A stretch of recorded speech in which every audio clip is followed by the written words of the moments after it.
ana na tiya aray mga preso yun taan tulo ta mga preso kay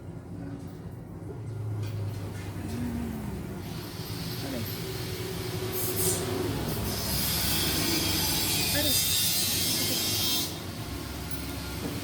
Giulian niya ya. kita Naminyo siya ng kuan niya. nang Wala niya bayad dito yung kuan obligasyon dakuan niya. ay Hmm.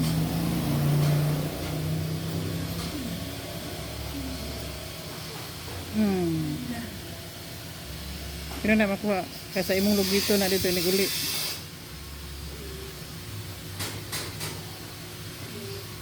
Ini ang kumikay be sige tawagan ana. mo ganitong umikir nga kung isa ko pa kumang kuntiya oy nanawag na kuntiya na daw kabayad sa Manilin. Pero katong nagpag-abroad niya nagabayad siya. Wala pa man na, pero pa man ang kuana nang kuan na ginamo, di utang nga paadto ay siya og Saudi.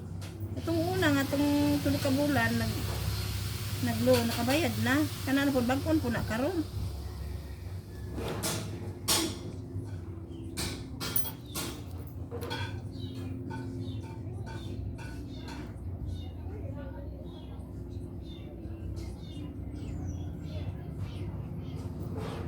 Wa pwede trabaho ang bana de eh.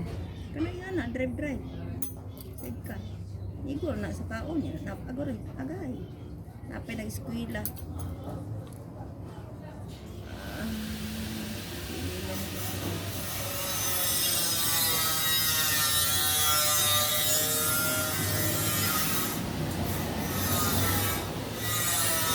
May ngani ng tiilan ni Ugdi lang ako ilabtan no. Hindi na naglabti. Mintin na ako. Kaya para maisa. Pero may nag-antos oy. Para maisa lang nakukuha ba inig anak na tanako oh. Kaya ang kinatingan sa imong kukuba di na ako masubay kay kuan.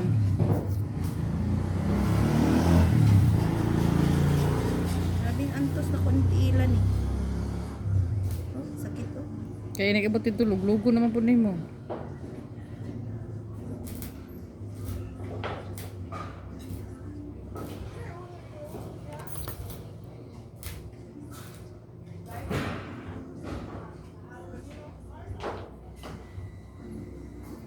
Wala na po do ang mga anak to sa iyang lang papa nga na preso.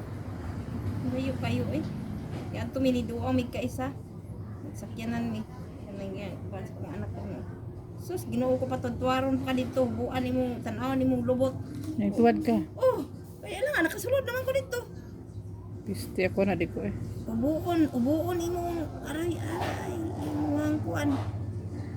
Na, ko nasunod di lagi ko mobalik diri pita patron. Pati mga bata gingana. Tan-aw kadang buon imong bra. Basta siya bumagod ang kanang kuan. Buon imong bra. Buon imong sina. Yay. Sa gamay nga kwarto. Sulod ka dito ari di. Nakita nimo siya. Oh, Nya nay kabaguhan nya naampo na daghan didto. iambot lang. Ay, sabi kabakuhan niya. Aroy, agay.